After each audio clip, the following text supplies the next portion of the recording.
Bertemu kembali geng. Hari ni di Digital Channel kita nak buka blower Azia. Kita nak try. Okey, first sekali kita kena buka ni lah drawer ni dulu. Okey. Drawer ni senang je. Sebelah tangan pun buka. Satu. Okey. Tolak je ataupun kejap. Payahlah sebelah tangan ni pun. Kena dua tangan juga bro. Boleh sebelah tangan boleh. Okey. Cabut, dikepit dia dua tepi tu kan, dikepit je. Okey, ni dia blowernya. Okey, bawah ni ada skru. Tu dia. Cuci sikit lah blower ni kan. Okey. Dia ada dia punya soket bawah ni. Kita tunjukkan. So kita cabut soket dulu. Ada pin soket macam ni. Okey. Dan kita boleh cabut dia punya blower motor. Okey. Kita cuba ya. Buang 3 skru ni. 1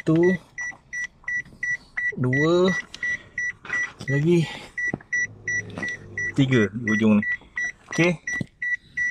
Okey geng.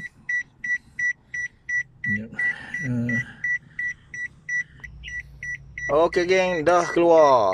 Cukup senang. Okey, hari ni kita cuci lah blower ni. Bagi bersih dulu. Cukup senang, kotor babe. 7 tahun dah tak cuci. Okey geng, nanti kita sambung. Okey, cuci bagi bersih. Cuci pakai air boleh.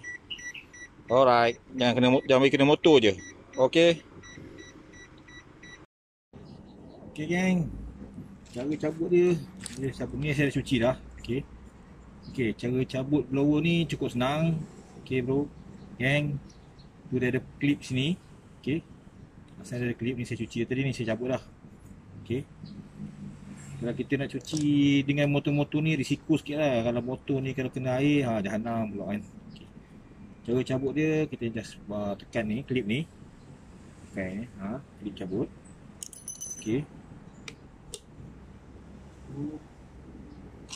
Kita congkel sikit macam ni. Ni ada pin sikit ni.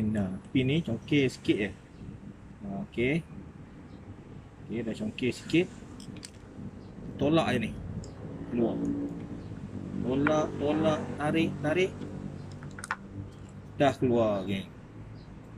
Cukup senang. Lepas tu dengan kesempatan tu juga saya ralang buka.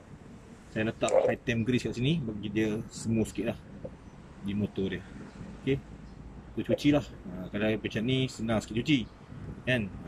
Cucilah ikut mana yang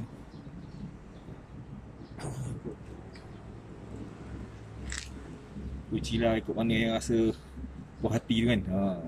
Rendam dalam air ke, nak ubah chemical ke, ikut. Nanti dia bersih. Okey. Kalau nak buka tu. Alright geng. Cara macam ni lagi selamat lah, tak kena motor lah. Kalau kita sambil kita cuci dengan attachment ni, dia kali motor. So kalau kena air ni, rosak motor ni. Makan modal. Saya kata kita nak buat DIY, sekejap lagi makan modal, tak berbaloi lah. Okay.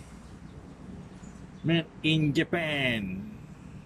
Ori lagi lah tak nak tukar. Ini pun selama 7 tahun rasanya.